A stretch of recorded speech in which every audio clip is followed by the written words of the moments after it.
দৰিদ্ৰতাক নেওচি এইবাৰ নিটত সফলতা অৰ্জন কৰি চিকিৎসা বিজ্ঞান MBBSত নামভৰ্তি কৰি অধ্যয়নৰ বাবে আগবাঢ়িছে এগৰাকী মেধাৱী ছাত্ৰ।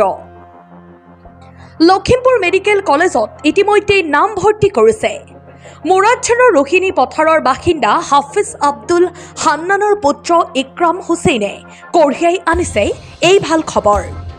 এই খবৰ লাভ কৰি আজি সন্ধিয়াৰ ভাগত কৃতি ছাত্ৰগৰাকীৰ বাসভৱনত উপস্থিত হৈ যমুনাপুৰীয়া শাখা সাহিত্য সভাৰ প্ৰতিনিধি দল উপস্থিত হৈ গামোচা কলম আৰু গ্ৰন্থৰ টোপোলাৰে সম্বৰ্ধনা জনায় ছাত্ৰগৰাকীক। যমুনাপুৰীয়া শাখা সাহিত্য সভাৰ সভাপতি ছাদিকুজ্জামান আৰু সম্পাদক আবু সুফিয়ান উপস্থিত থাকি সম্বৰ্ধনা জনাই অনুপ্ৰেৰণা দিয়ে।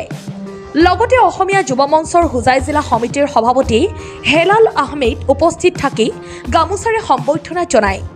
এই অনুষ্ঠুপীয়া অনুষ্ঠানত শিক্ষক তাজউদ্দিন, ইছলামিক চিন্তাবিদ ছাদিক আসলামকে ধৰি ভালেমান অতিথিকে ধৰি ইক্ৰামৰ বন্ধু শুভাকাংক্ষীয়ে ভিৰ কৰে। ভাল লাগিছে। কত এডমিশন পাইছা? মই লখিমপুৰ মেডিকেল কলেজত MBBSত পাইছোঁ। ইয়াৰ পিছত MBBS সমাপ্ত কৰি আৰু কিবা অধ্যয়ন কৰাৰ ইচ্ছা আছে নেকি? ইনশাআল্লাহ আৰু বহুত সপোন আছে মোৰ।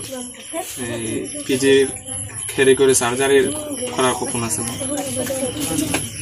উঠি অহা প্ৰজন্ম বা নৱপ্ৰজন্মক যিসকলে মেডিকেল অধ্যয়ন কৰিব বিচাৰে তেওঁলোকক কিবা আহ্বান জনাব নেকি?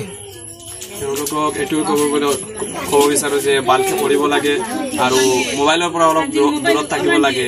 মোবাইলে আজিকালি মানে বহুত ষ্টুডেণ্টৰ মানে হেৰি কৰি আছে, গোটেই দিন মোবাইলে চাই থাকে। ভালকৈ পঢ়িব লাগে আৰু গাৰ্জেনটো বহুত মানে ষ্ট্ৰিক্ট কৰিব লাগে যে পঢ়া ভালকৈ, সিহঁতৰ নিচিনা বনা বা আৰু বহুত ডাঙৰ ডাঙৰ মানুহ বনা। আমাৰ গাঁৱৰ পৰা বনিলে মানে আগন্তুক দিনত আমাৰ গাঁৱত বহুত হেৰি হ'ব, ফাইদা হ'ব। এইটোৰ কাৰণে ইংৰাজী ছাবজেক্টটো শুনিলে ষ্টুডেণ্টে ভয় কৰে, তেনে সময়ত তুমি মেডিকেল চায়েন্সত নিশ্চয় মিডিয়াম ইংৰাজী, গতিকে ইংৰাজী বিষয়ৰ ওপৰত কিবা ক'বা নেকি?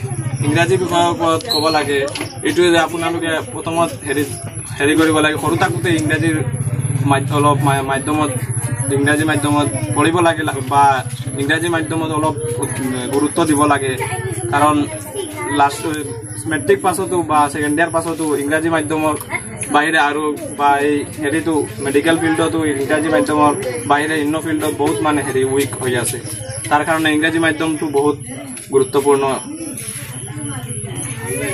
ফাৰ্ষ্টত মুৰাদাৰ প্ৰাইমেৰী স্কুলত পঢ়িছোঁ। ইয়াৰ পাছত মুৰাদাৰ হায়াৰ ছেকেণ্ডাৰী ক্লাছ 6লৈকে পঢ়ি মই উভতি ঘৰলৈ আহিছোঁ। মোৰ মাক দেউতাকে কৈছে যে তুমি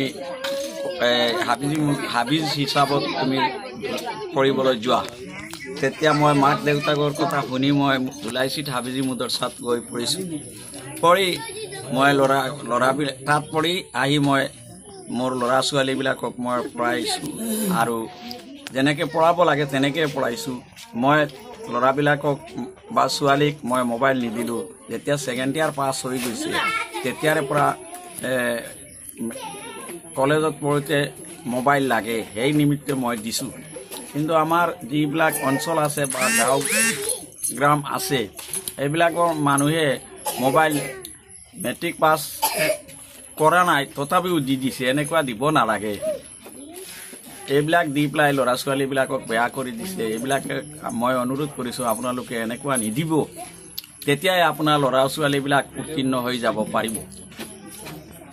আৰু মাত্ৰ কেইটামান দিনৰ পিছতে আপোনাৰ ল'ৰাই ডক্টৰ হিচাপে ওলাই আহিব, আপোনাৰ কি অনুভৱ হৈছে? নাই, এইটো মোৰ 100% আশা আছে মোৰ ল'ৰাই পাৰিব। মই আশা কৰিছোঁ মোৰ ল'ৰাটো হেৰি PG দিব, তেওঁ অপাৰেশ্যন ডক্টৰ হ'ব বুলি মোৰ আশা আছে। আৰ্থিক অৱস্থাই মানে কৰবাত বাধাৰ সৃষ্টি কৰিছে নেকি আপোনাৰ? মই এজন হেণ্ডিক্ৰাফ্ট মানুহ, মই এজন বিকলাংগ মানুহ। মই যেনে তেনে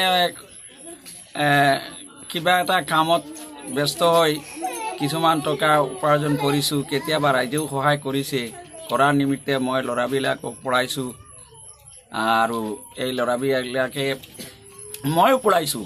সৰুতে ধৰক ফাৰ্ষ্টত LP বা ME বা হাইস্কুলত লৈকে মই পঢ়া শুনা কৰাইছোঁ আৰু ইয়াৰ পাছত যিবিলাক পঢ়াব লগা আছে মই এইবিলাক পঢ়া নাই। মই হাফিজি পঢ়াত গৈছিলোঁ, হাফিজ হৈছোঁ। এতিয়া যি ডাঙৰ ডাঙৰ ছাৰবিলাকে পঢ়াই তেখেতবিলাকক উত্তীৰ্ণ কৰি দিছে আৰু এতিয়া মেডিকেল লখিমপুৰ চান্স পাইছে মই মেডিকেলত এডমিশ্যন দি দিম news desk report Suhana live.